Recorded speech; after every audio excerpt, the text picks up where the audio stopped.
Electrician ഇല്ലാത്തതും ക്ഷമയാണ്. ക്ഷമയില്ല, അവർക്ക് പെട്ടെന്ന് പൈസ ഉണ്ടാക്കണം. അതാണ് അവർ.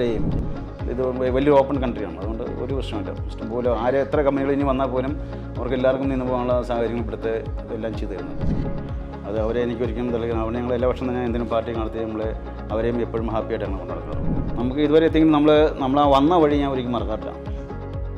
കാരണം ഞാൻ എവിടെ നിന്ന് എത്തി, ഇന്ന് എവിടെ വരെ എത്തി നിൽക്കുന്നു. Hi, welcome back to Darshana TV സഫലമി യാത്ര. ഇന്ന് ഞങ്ങൾ എത്തി നിൽക്കുന്നത് സൗദി അറേബ്യയിലെ റിയാദ് എന്ന സ്ഥലത്താണ്. ഇവിടുത്തെ പ്രശസ്തമായ 3A അഡ്വർടൈസിംഗ് കമ്പനി എന്ന സ്ഥാപനം, അതിൻ്റെ സാരഥി മൈക്കിൾ കുര്യൻ സാറാണ് ഇന്ന് നമ്മോടൊപ്പം അതിഥിയായി എത്തിയിട്ടുള്ളത്. അദ്ദേഹം ജീവിതത്തിൽ പിന്നിട്ട വഴികൾ നമുക്ക് അദ്ദേഹത്തിൽ നിന്ന് തന്നെ നേരിട്ട് ചോദിച്ചറിയാം. Hi, good evening sir. Good evening. Welcome to Darshana TV സഫലമി Yathra. Sir നാട്ടിലെവിടെയാണ്? എൻ്റെ കോട്ടയം ജില്ലയിൽ മോനിപ്പള്ളി എന്ന് പറഞ്ഞ സ്ഥലത്താണ്. കോട്ടയം ജില്ലയിൽ. പഠിച്ചതൊക്കെ അവിടെ തന്നെയാണ്? പഠിച്ചെല്ലാം അവിടെ തന്നെ, നാട്ടിൽ തന്നെ പഠിച്ചത്. സർ എത്ര കാലമായി സൗദിയിലെത്തിയിട്ട്? സൗദിയിൽ ഇപ്പോൾ വന്നിട്ട് ആക്ച്വലി ഈ മാസം കറക്റ്റ് 30 ഇയേഴ്സ് ഫിനിഷായി. അതല്ലേ, 30 years ആയി. 30 years. ഓക്കെ. ഈ പിന്നെ പഠിച്ചതൊക്കെ സ്വന്തം അടുത്ത് തന്നെ അവിടെ തന്നെ പഠിച്ചത്. ഇത് വില്ലേജ് ആണ് അല്ലേ? വില്ലേജാണ്. സ്കൂളെല്ലാം അവിടെ തന്നെയാണ്. എന്താണ് സ്കൂളിൻ്റെ ഒക്കെ പേര്? ഞങ്ങളുടെ ഹോളി ക്രോസ് ഹൈസ്കൂൾ മോനിപ്പള്ളി എന്നായിരുന്നു സ്കൂളിൻ്റെ പേര്. പിന്നെ അത് കഴിഞ്ഞ് പിന്നെ കോളേജിൽ പോയി. പിന്നെ കുറച്ച് നാൾ ഡൽഹിയിലുണ്ടായിരുന്നു. ഡൽഹിയിൽ നിന്ന് എൻ്റെ ഫാദറിന് വെച്ച് കഴിയുമ്പോൾ നേരെ പിന്നെ ഡൽഹിയിൽ നിന്ന് നാട്ടിൽ തിരിച്ചു പോയി. ഈ പഠിക്കുന്ന സമയത്തൊക്കെ എങ്ങനെയായിരുന്നു ഈ എക്സ്ട്രാ കരിക്കുലമൊക്കെ? എക്സ്ട്രാ കരിക്കുലർ ഒത്തിരി ഉണ്ടായിരുന്നു. ഞാൻ അത്യാവശ്യം സ്പോർട്സ് എല്ലാം തന്നെ കൂടുമായിരുന്നു. ഓക്കെ. സ്കൂളിലൊക്കെ ആണെങ്കിലും അത്യാവശ്യം എല്ലാ രീതിയിലും കൂടി എല്ലാത്തിനും തന്നെ ഫസ്റ്റിലല്ലേ പോലും അത്യാവശ്യം കുഴപ്പമില്ലാത്ത പ്രൈസുകൾ എല്ലാ വർഷത്തിനും മേടിക്കാറുണ്ടായിരുന്നു. ഓക്കെ. പിന്നെ അത് കഴിഞ്ഞ് ഞങ്ങൾ സയൻസ് എക്സിബിഷന് പോയിട്ടുണ്ട്. അത് ശരിക്കും നമുക്ക് നാട്ടിൽ 3 ഇതുണ്ടാവും. ഒന്ന് തിയറിയും, ഒന്ന് സയൻസ്, ഒന്ന് മാത്തമാറ്റിക്സ്. അങ്ങനെ 3 ഇതായിട്ട് നമുക്ക് നടക്കുന്നത്. അതിൻ്റെ അകത്ത് ഞാൻ പ്രാക്ടിക്കലായിട്ടാണ് പോയിരുന്നത്. ഓക്കെ. പ്രാക്ടിക്കലായിട്ട് ഞങ്ങൾക്ക് അവിടുന്ന് നാട്ടിൽ നിന്ന് ജില്ല കിട്ടിയ അവസാനം ഞങ്ങൾ സ്റ്റേറ്റിൽ പോയി. സ്റ്റേറ്റിൽ നിന്ന് ഞങ്ങൾ ഓൾ ഇന്ത്യ ലെവലിൽ ഞങ്ങൾ ജമ്മുവിൽ നാഷണൽ ലെവലിൽ പോയി. നാഷണൽ ലെവലിൽ നിന്ന് നമ്മുടെ ജമ്മുവിലെ മൗലാന ആസാദ് സ്റ്റേഡിയത്തിൽ ചോദിച്ച് പരിപാടി വന്നു. ഓക്കെ. അവിടെ ഞങ്ങൾ പോയിട്ടുണ്ടായിരുന്നു. ഈ നാഷണൽ ലെവലിലൊക്കെ പോകുമ്പോഴേക്ക് പിന്നെ ടോപ്പ് ലെവലിലുള്ള ഡെലിഗേറ്റ്സ് ഒക്കെ ആയിരിക്കും അവിടെയൊക്കെ? അത് എല്ലാവരും തന്നെ പല ലെവലിലും മിക്സ് ആയിട്ടുള്ള എല്ലാം ഒരു സ്കൂളിൽ നിന്ന് ആവറേജ് 3 ടീം വെച്ച് വരുന്നത്. അങ്ങനെ നമ്മുടെ കേരളത്തിലെ എല്ലാ സ്കൂളിൽ നിന്ന് തന്നെ ആൾക്കാർ വരുന്നുണ്ടായിരുന്നു. പിന്നെ കുഴപ്പമില്ല. നമ്മുടെ സാർക്ക് വർഗീസ് സാറായിരുന്നു. സാറിപ്പോഴും ഉണ്ട്. ഞങ്ങളുടെ അയലോങ്കാരനാണ്. സാറൊക്കെ ഞങ്ങൾ ഒത്തിരി സപ്പോർട്ട് ചെയ്തു. അങ്ങനെ കുഴപ്പമില്ലാതെ എല്ലാം പോയി. അന്നത് നമ്മുടെ R വെങ്കട്ടരാമൻ പ്രസിഡന്റ് ആയിരുന്ന സമയത്തായിരുന്നു. സാറാണ് അന്ന് വന്ന് ഉദ്ഘാടനമൊക്കെ ചെയ്ത്. സാർ ഇപ്പം സൗദിയിൽ വരുമ്പോഴേക്ക് ഇങ്ങനെ സൗദിയെ പറ്റി ആലോചിക്കുമ്പോഴേക്ക് ഞാനൊക്കെ സൗദിയിൽ പോയിട്ട് വലിയൊരു ബിസിനസ്സുകാരനാവും അങ്ങനെ ഒരു പ്രതീക്ഷയൊക്കെ ഉണ്ടായിരുന്നു. ഇങ്ങനെ അത്യാവശ്യം ജീവിച്ച് പോകണം, ജീവിതം. യാതൊരു പ്രതീക്ഷയില്ലായിരുന്നു. സത്യം പറഞ്ഞാൽ ഒരു 2-3 ലക്ഷം രൂപ ആയി കഴിഞ്ഞാൽ തിരിച്ച് നാട്ടിൽ കയറി പോയേക്കാന്നുള്ള പ്ലാനിങ് വന്നത്. അന്നത്തെ കാലത്ത് ഒരു 3-4 ലക്ഷം രൂപ ഉണ്ടെങ്കിൽ അൽഹംദുലില്ലാഹ് നല്ലൊരു കാര്യമാണ്. നാട്ടിൽ എന്തെങ്കിലും ചെയ്യാന്നുള്ളൊരു പ്രതീക്ഷയായിരുന്നു. പക്ഷേ ആ കാലഘട്ടം പോയി ഇപ്പം അതുകൊണ്ടൊന്നുമില്ലല്ലോ. അങ്ങനെ സ്റ്റെപ്പായി ദൈവാനുഗ്രഹിച്ച് നമ്മൾ ഇന്നലെ എത്തി. ഒരുപാട് കഷ്ടപ്പെട്ടിട്ടുണ്ടാവും ആദ്യകാലത്തൊക്കെ? അതുകൊണ്ട് ഒത്തിരി കഷ്ടപ്പെട്ടു. ഞാൻ നല്ല രീതിയിൽ കഷ്ടപ്പെട്ടു. കാരണം നമുക്ക് വർക്കേഴ്സ് നോക്കണം, കസ്റ്റമേഴ്സ് നോക്കണം. അങ്ങനെ പല രീതിയിലുള്ള നമുക്ക് ഇതിനകത്ത് എഫക്റ്റുകൾ ഒത്തിരി ഉണ്ട്. നമുക്കൊരു പ്രസ്ഥാനത്തെ വിജയിപ്പിച്ച് കൊണ്ടുവരിക എന്ന് പറഞ്ഞാൽ അതിൻ്റെ ഒരു പിന്നീട് ഒത്തിരി പ്രവർത്തിക്കുന്നുണ്ട്. നമുക്ക് ഇന്നൊരാൾ കാണുമ്പം അവനിങ്ങനെ അങ്ങനെ കുഴപ്പമില്ല രക്ഷപ്പെട്ടു പോയെന്ന് പറയാൻ ഒറ്റ വാക്കിൽ പറയാൻ തീരും. പക്ഷേ നമുക്ക് ഉള്ളിൽ ഒത്തിരി പ്രവർത്തനമുണ്ട്. കടന്നു വന്ന വഴികൾ വളരെ പിന്നെ കല്ലും മുള്ളൊക്കെ തീർച്ചയായിട്ടും ഒത്തിരി കല്ലുമുള്ള നിറഞ്ഞ വഴികളായിരുന്നു. ആക്ച്വലി 2000-ലായിരുന്നു ഞങ്ങളുടെ കല്യാണം നടന്നത്. എൻ്റെ വൈഫിൻ്റെ പേര് പ്രീതി. എനിക്ക് 3 പിള്ളേരുണ്ട്. 3 പിള്ളേർ ഇവിടെ ഉണ്ടായത്. ഇവിടെ പഠിച്ചു. സാറിന് ഈ ഡൗൺസും അപ്പ് ആൻഡ് ഡൗൺസ് ഒക്കെ വരുമ്പോഴേക്കും ഈ പ്രശ്നങ്ങളെല്ലാം ഉണ്ടാകുമ്പോഴേക്കും സാറിൻ്റെ വൈഫിൻ്റെ സപ്പോർട്ട് അത് എത്രത്തോളം ഉണ്ടായിട്ടുണ്ട്? അത് എന്ന് പറഞ്ഞ ഒരു 100% അവളുടെ സപ്പോർട്ട് കൂടിയാണ് ഞാൻ ഇന്നലെ നിൽക്കുന്നത്. കാരണം നമ്മളെപ്പോഴും പറയുമ്പോൾ പറയാറുണ്ട് behind every successful man there is a woman. അപ്പം ആ ഒരു സപ്പോർട്ട് മാമിൻ്റെ ഭാഗത്തുനിന്ന് തീർച്ചയായിട്ടും എപ്പോഴും ഉണ്ടാകുന്നുണ്ട്. അതുകൊണ്ടാണ് അവളുടെ ഒരു ദൈവഭക്തിയാണ്. അവളുടെ പ്രാർത്ഥന കാര്യങ്ങളുണ്ട്. അതോടൊപ്പം എല്ലാ രീതിയിലുള്ള സപ്പോർട്ടും നമ്മൾ ചെയ്തിട്ടുണ്ട്. വീട്ടിലെ കാര്യങ്ങൾ, മക്കളെ കാര്യങ്ങളിലൊന്നും നമുക്ക് പ്രഷർ തരാതെ അത് അവർ മാനേജ് ചെയ്ത് തന്നെ നമ്മളെ സമയങ്ങൾ, നമ്മുടെ എഫേർട്ട് മൊത്തത്തിൽ നമുക്ക് ബിസിനസ്സിൽ കോൺസെൻട്രേറ്റ് ചെയ്യാൻ പറ്റും. അങ്ങനെ ചെയ്യുമ്പോഴേക്കാണ് ഒരു മനുഷ്യന് സക്സസ് ആയി വരാൻ പറ്റുക. തീർച്ചയായിട്ടും. അതായത് എൻ്റെ സ്റ്റാർട്ടിങ് സമയത്തൊക്കെ ഞങ്ങൾ ഉച്ചയ്ക്ക് വന്നു കഴിഞ്ഞാൽ ചിലപ്പം ഡ്രസ്സ് മാറിയില്ല, ഫുഡ് കഴിച്ചിട്ട് കസേര ഇരുന്നുണ്ട് ഒരു 5 മിനിറ്റ് തുടങ്ങും. 5 മിനിറ്റ്. ഇപ്പോൾ കറക്റ്റ് 5 മിനിറ്റ് ആകുമ്പോൾ അവൾ പറയും 5 മിനിറ്റ് ആകുമ്പോൾ വിളിച്ചേക്കാൻ പറയും. അപ്പോൾ അവൾ അന്നേരം ഒരു 7 മിനിറ്റ് ആയിട്ട് 8 മിനിറ്റ് ആകുമ്പോൾ മയങ്ങിയതല്ലേ ഉള്ളൂ. അപ്പോൾ അങ്ങനെ പറയുമ്പോൾ ഞാൻ പിന്നെ അതിന് ഷൗട്ട് ചെയ്യും, ഇനി എന്തിനാണ്. അപ്പം എൻ്റെ ഒരു കാൽക്കുലേഷൻ ഉണ്ട്. അപ്പം ബാക്കി 2 മിനിറ്റ് എന്ന് പറഞ്ഞാൽ എനിക്ക് ഷൂട്ട് വണ്ടിക്ക് ഇല്ലുന്ന സമയമുണ്ട്, ബാക്കി 2 മിനിറ്റ്. അതിനുശേഷം ഇത്ര സമയം കൊണ്ട് എന്നെ കസ്റ്റമർ അടുത്ത് നമുക്ക് ചില്ലാനുള്ള ഒരു കമ്മിറ്റ്മെൻ്റ് ആണ്.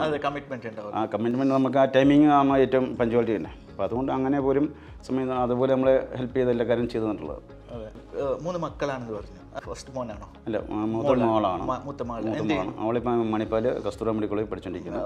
MBBS അല്ല, അവളിപ്പോൾ നേഴ്സിംഗ് പഠിച്ചുകൊണ്ടിരിക്കുക. Nursing 4th year. ഓക്കെ, എന്താണ് പേര്? അവളുടെ പേര് Melona Elizabeth Michael.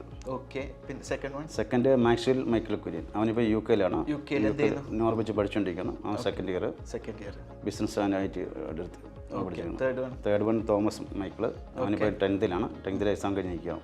Okay sir, ഇപ്പം ഏത് ബിസിനസ്സിൻ്റെയും പിന്നെ ബാക്ക് ബോൺ എന്ന് പറയുന്നത് നമ്മുടെ സ്റ്റാഫാണ്.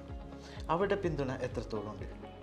ഒരു പരിധി കഴിഞ്ഞാൽ ഫസ്റ്റത്തെ എൻ്റെ വൈഫ് കഴിഞ്ഞ പിന്നെ ബാക്കി എൻ്റെ എല്ലാ സപ്പോർട്ടും എൻ്റെ സ്റ്റാഫുകളായിരുന്നു. അത് അവരെ എനിക്ക് ഒരിക്കലും തെളിയിക്കണം. അവിടെ ഞങ്ങൾ എല്ലാ വർഷം തന്നെ എന്തെങ്കിലും പാർട്ടി നടത്തി അവരെയും എപ്പോഴും ഹാപ്പി ആയിട്ട് ഞങ്ങൾ കൊണ്ടു നടക്കാറുള്ളൂ. എല്ലാ വർഷം തന്നെ ഞങ്ങൾ ഒരു ആനുവൽ പാർട്ടി നടത്താറുണ്ട്. ഗിഫ്റ്റൊക്കെ കൊടുത്ത് അവരെയും അവർ എൻ്റർടൈൻ ചെയ്യിച്ച് ഞങ്ങൾ കൊണ്ടുപോകുന്നു. എത്രത്തോളം സ്റ്റാഫ് ഉണ്ട്? ഞങ്ങൾക്കിപ്പോൾ 72 എംപ്ലോയീസ് ഉണ്ട്. 72 എംപ്ലോയീസ് ഉണ്ട്. ഈ 72 എംപ്ലോയീസ് ഉണ്ടെന്ന് പറയുമ്പോൾ ഒരു 72 ഫാമിലിക്ക് സാറിന് ഒരു സപ്പോർട്ടാവാൻ പറ്റുന്നുണ്ട് എന്നുള്ളത് അത് സാറിനും സെൽഫ് ഒരു സന്തോഷം നൽകുന്ന ഒരു, തീർച്ചയായിട്ടും നമുക്ക് നമ്മോട് തന്നെ ഒരു സെൽഫ് റെസ്പെക്റ്റ് തോന്നുന്ന ഒരു സംഭവമാണ്. സാർ, ഇപ്പം എങ്ങനെയാണ് നമ്മുടെ ഈ മാർക്കറ്റിംഗ് സ്ട്രാറ്റജി ഒക്കെ എങ്ങനെയാണ് ഇത്? മാർക്കറ്റിംഗ് ഇപ്പോഴത്തെ സൗദി അറേബ്യ സിറ്റുവേഷൻ അനുസരിച്ച് നല്ലൊരു ഓപ്പർച്യൂണിറ്റിയാണ്. ഇപ്പം ഇഷ്ടംപോലെ വർക്കുകൾ കാര്യങ്ങളെല്ലാം നടക്കുന്നുണ്ട്. നമ്മൾ ഇപ്പം ഒത്തിരി ലോകത്തിന് പല ഭാഗങ്ങളിൽ നിന്ന് ഇപ്പോൾ സൗദിയിലേക്ക് ആൾക്കാർ വന്ന് ബിസിനസ് ചെയ്യാൻ വേണ്ടി ഇങ്ങനെ വന്നുകൊണ്ടിരിക്കുന്ന സമയമാണ്. പ്രത്യേകിച്ച് ദുബായിൽ നിന്നൊക്കെ ഒത്തിരി ആൾക്കാർ ഇപ്പം സൗദിയിലേക്ക് വന്ന് ബിസിനസ് സ്റ്റാർട്ട് ചെയ്യുന്നുണ്ട്. അതിൻ്റേതായ ഒരു ഇഷ്യൂസ് ഉണ്ട്. ഇപ്പം ഞങ്ങൾക്ക് പഴയ ആൾക്കാരാണെങ്കിലും പുതിയ ആൾക്കാർ വന്നിട്ട് മാർക്കറ്റ് പിടിക്കാനായിട്ട് നോക്കുന്നുണ്ട്. അപ്പം അങ്ങനെ ഒരു കോമ്പറ്റീഷൻ ഇപ്പോൾ കൂടി വരുന്നതാണ്. എങ്ങനെയാണ് കോമ്പറ്റീഷൻ ഒക്കെ മാർക്കറ്റിൽ? നല്ലോണം കോമ്പറ്റീഷൻ, നല്ല കോമ്പറ്റീഷൻ ഉണ്ട് ഇപ്പം. കാരണം ഒത്തിരി പുതിയ കമ്പനികൾ വന്ന് ഇവിടെ സ്റ്റാർട്ട് ചെയ്യുന്നുണ്ട്. അവർക്കും എന്താണോ വന്ന് സ്പേസ് ഉണ്ടാക്കാൻ വേണ്ടി അവർ റേറ്റ് കുറയ്ക്കും, അല്ലെങ്കിൽ ആ ലെവലുള്ള ഇഷ്യൂസ് ഉണ്ട്. അത് ബിസിനസ്സിൻ്റെ ഭാഗമാണല്ലോ. നമുക്ക് ആരും വരെല്ലാം ചെയ്യാൻ പറയാൻ പറ്റത്തില്ലോ. ഇത് വലിയൊരു ഓപ്പൺ കൺട്രിയാണ്. അതുകൊണ്ട് ഒരു പ്രശ്നമില്ല. ഇഷ്ടംപോലെ എത്ര കമ്പനികൾ ഇനി വന്നാൽ പോലും അവർക്ക് എല്ലാവർക്കും നിന്ന് പോകാനുള്ള സാഹചര്യങ്ങൾ ഇവിടുത്തെ എല്ലാം ചെയ്തു തരുന്നുണ്ട്. നമ്മുടെ സർവീസൊക്കെ വളരെ കൃത്യമായിരിക്കും. അതുകൊണ്ടായിരിക്കും നമ്മളിപ്പോഴും ഇപ്പോൾ എത്ര പുതിയ കമ്പനി വന്നാലും നമുക്കിവിടെ പിടിച്ച് നിൽക്കാൻ പറ്റുക. നമ്മൾ കൂടുതലും ചെയ്തുകൊണ്ടിരിക്കുന്ന ഏറ്റവും കൂടുതൽ നമുക്ക് വേണ്ട ക്വാളിറ്റിയും ടൈമിങ്, ഇത് രണ്ടുമാണ് നമ്മൾ ഏറ്റവും വലിയ ഒരു പഞ്ച്വാലിറ്റി. അതുകൊണ്ട് നമുക്ക് ഇത്രയും കസ്റ്റമറെ പിടിച്ച് നിർത്തിക്കൊണ്ട് പോകാൻ സാധിക്കുന്നത്. സർ, ഇപ്പം നമ്മുടെ ഈ പ്രോഗ്രാമിൻ്റെ തന്നെ മോട്ടീവ് എന്ന് പറയുന്നത് ബിസിനസ്സിലേക്ക് കടന്നു വരാൻ ആഗ്രഹിക്കുന്ന യങ് ജനറേഷൻ അവർക്കുള്ള ഒരു ഇൻസ്പയർ ആവുന്നുള്ള രീതിയിലാണ്. അപ്പം പിന്നെ അങ്ങനെ ബിസിനസ് രംഗത്തേക്ക് കടന്നു വരാൻ ആഗ്രഹിക്കുന്ന ആളുകളോട്, യങ് ജനറേഷനോട് സാറിന് എന്ത് അഡ്വൈസാണ് കൊടുക്കുക? അഡ്വൈസ് എന്ന് പറഞ്ഞാൽ ഞാനിപ്പോൾ ഈ പറഞ്ഞ ആ ഒരു വീട് തന്നെയാണ് മെയിനായിട്ട് പറയാനുള്ളത്. അതായത് ഹാർഡ് വർക്ക് ചെയ്യുക. ചെയ്യുന്നതോടൊപ്പം നമ്മൾ ഒറ്റയടിക്ക് പെട്ടെന്ന് പൈസ ഉണ്ടാക്കാനുള്ള വഴി നോക്കരുത്. അങ്ങനെ നോക്കി കഴിഞ്ഞാൽ നമ്മൾ എന്താ പറയുക, നമ്മൾ കയറി പോകും, പെട്ടെന്ന് കയറി കഴിഞ്ഞാൽ അതേപോലെ താഴത്തേക്ക് ഡൗൺ ആക്കും. നമ്മൾ അത് ചെയ്യാതെ നമ്മൾ ഹാർഡ് വർക്ക് ചെയ്തുകൊണ്ട് നേരായ മാർഗ്ഗത്തിൽ പൈസ ഉണ്ടാക്കുക. അതാണ് ഇമ്പോർട്ടൻറ്റ്. ഇന്നത്തെ യങ് ജനറേഷന് ഇല്ലാത്തതും ക്ഷമയില്ല. അവർക്ക് പെട്ടെന്ന് പൈസ ഉണ്ടാക്കണം. അതാണ് അവരെയും. എങ്ങനെ ഒരു മാസം അല്ലെങ്കിൽ ഒരു വർഷം കണ്ട് എങ്ങനെ അല്ല നിങ്ങൾ മുമ്പ് ചോദിച്ചാൽ ആരെങ്കിലും ഒരാൾ കണ്ട് എനിക്ക് അവരെ പോലെ ആണെന്നുള്ള ആ ഒരു ചിന്ത വരില്ല. നമുക്ക് ഒരു വഴി പഠിച്ചു തന്നിട്ടുണ്ട്. ആ വഴി നമ്മൾ എന്ന് പോവുക, അത് നേരായ മാർഗ്ഗത്തിൽ നേരെ പോവുക, ഹാർഡ് വർക്ക് ചെയ്യുക. ഹാർഡ് വർക്ക് ചെയ്ത് കഴിഞ്ഞാൽ നമുക്ക് ഏത് നമ്മുടെ ലൈഫിൽ നമ്മൾ ആഗ്രഹിക്കുന്ന ലെവലിൽ നമുക്ക് എത്താൻ സാധിക്കും. ഹാർഡ് വർക്ക് ചെയ്യാനുള്ള മനസ്സുണ്ടാകും. അതാണ് ഏറ്റവും ഇമ്പോർട്ടൻറ്റ്. ഓക്കെ, സാറിന് ഇപ്പം സാറിൻ്റെ ഈ സക്സസ് ലൈഫ് ഇങ്ങനെ ഒന്ന് തിരിഞ്ഞു നോക്കുമ്പോൾ സാറിന് ആരോടെങ്കിലും കടപ്പാട് തോന്നുന്നുണ്ടോ? കടപ്പാട് പോകുന്ന എൻ്റെ പഴയ കാര്യങ്ങൾ എന്നെ ഇവിടെ കൊണ്ടുവന്ന് എൻ്റെ കസിൻ ബ്രദറാണ് സിറിലാണ് എന്നെ ഇവിടെ കൊണ്ടുവന്ന്. പുള്ളിയോടുള്ള കടപ്പാട് എനിക്ക് ഒത്തിരിയുണ്ട്. അതുപോലെ എന്നെ ഇവിടെ ആദ്യമായിട്ട് എനിക്ക് ജോലി തന്നത് തൃശ്ശൂരിലുള്ള കടയിൽ ഞാൻ നിന്നെന്ന് പറഞ്ഞു. ഞങ്ങൾ ചന്ദ്രേട്ടാന്ന് വിളിക്കുന്നത്. പുള്ളിയുടെ അനിയൻ ബാബു, അങ്ങനെ പഴയ കാലങ്ങൾ എന്നെ ഹെൽപ്പ് ചെയ്ത ഒത്തിരി ആൾക്കാരുണ്ട്. അവരോടൊക്കെ എനിക്ക് അന്നും ഇന്നും കടപ്പാണ്. ഞാൻ ആരും മറക്കാറില്ല, ഒരിക്കലും മറക്കാൻ പറ്റില്ലല്ലോ. സാറിൻ്റെ കോളേജ് ലൈഫ് അതുപോലെ സ്കൂൾ ലൈഫിലൊക്കെ പഠിച്ച ഫ്രണ്ട്സ് കൂടെ പഠിക്കുന്ന അവരെല്ലാം ഇപ്പം സാർ എങ്ങനെ ബന്ധമുണ്ടോ? ഞങ്ങളെല്ലാവരും തന്നെ ബന്ധമുണ്ട്. ഞങ്ങൾ കഴിഞ്ഞ ഡിസംബറിൽ ഞങ്ങളുടെ ആനുവൽ മീറ്റ് ഉണ്ടായിരുന്നു. കഴിഞ്ഞ വർഷം ഞാൻ UK പോകുന്നുണ്ട്. ഞങ്ങളെല്ലാം ഫ്രണ്ട്സിലായിരുന്നു കൂടാൻ വേണ്ടിയിട്ട്.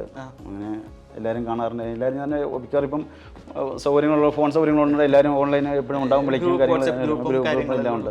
അങ്ങനെ എല്ലാവരും ഞങ്ങൾ ആ പഴയ ബന്ധങ്ങൾ ഇപ്പോഴും നിലനിർത്തിക്കൊണ്ട് പോകുന്നത്. ആരുമായിട്ട് ഒരു ബന്ധം മുറിച്ച് കളയുന്ന ഒരു പരിപാടിയില്ല. സാറിൻ്റെ ഈ ബിസിനസ് ലൈഫ് സാർ എങ്ങനെയാണ് എൻജോയ് ചെയ്യുന്നുള്ളത്? സാറിന് പിന്നെ സാറിൻ്റെ ഈ ഒരു വളർച്ച, ഈ സ്കെയിലപ്പ് ശരിക്കും ഒരു സംതൃപ്തി തോന്നുന്നില്ലേ?